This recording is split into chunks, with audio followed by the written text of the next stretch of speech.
Hello. ဒီနေ့ဇင်းတို့မိသားစုနဲ့အတူ Utah မှာရှိတဲ့ Hardware Rent Wire Management Center ပေါ့နော် Utah ရဲ့ Not Bad မှာရှိတဲ့ Logan နားမှာပေါ့နော်အဲဇင်းတို့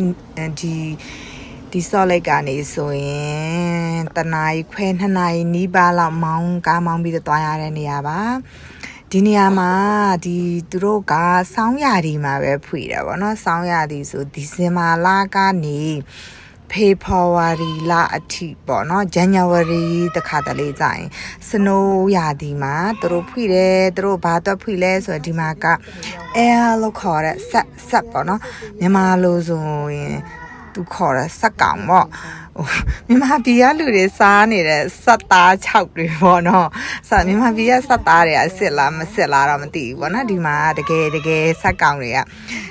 စနိုးကြလို့ရှိရင်သူတို့ကဆင်းလာတယ်တောင်ပေါ်ကနေဆင်းလာတယ်300 900 800တခါလေ600အဲ့လိုမျိုးပေါ့နော်အဲ့လောက်အကောင်လိုက်ကိုသူတို့ဆင်းလာပြီးတော့မှဘေးအနေတွေမုံတိုင်းတွေကနေရန်တွေကနေလာခိုးတဲ့နေရာအဲ့မှာသူတို့ကလာခိုးလို့ရှိရင်ဒီ Wildlife Management Center ကနေမှသူတို့က manage ထားတာပေါ့နော်ဒါကသူရဲ့ education center နေရာပေါ့ဒါကသူကပြထားတဲ့ပြတိုက်လိုမျိုးပေါ့နော်ဒီထဲမှာဆိုတကယ်စက်တရေအစ်စ်တွေပြီးလို့ရှိရင်ဝုံတရေအစ်စ်တွေအများကြီးပြင်သူတို့ရဲ့မစင်တွေဟာသူတို့ရဲ့အိမ်သားမှာသူတို့နမူနာလောက်ထားတယ်တကယ်ကိုစိတ်ဝင်စားစရာကောင်းတဲ့နေရာတစ်ခုပေါ့နော်ဒါကဇင်တို့ဒါပထမဆုံးတစ်ခေါက်လာတာဒီ all about air သူပြောရင်နော် air ပေါ့ဒီမှာဆက်ကောင်တွေပဲအဲ့လိုမျိုးဆက်တွေပဲပေါ့နော်သူတို့ဒီမှာကသူတို့ပြတိုက်နေနဲ့ဒါအထဲမှာသူကပြထားတဲ့နေရာပေါ့နော်တကယ်ကြတော့အပြင်မှာကစနိုးကြမှာပဲကိုကဒီတကယ်ဆက်ကောင်မြင်ရတယ်ဇင်တခြားဗီဒီယိုတစ်ခုမှပြထားတယ်ဇင်တို့သွားတော့ဇင်တို့တွေ့ခဲ့တဲ့ဒုတိယတစ်ခေါက်သွားတော့တွေ့လိုက်တယ်အကောင်400လောက်ရှိမယ်ထင်တယ်အဲ့တော့ကလေ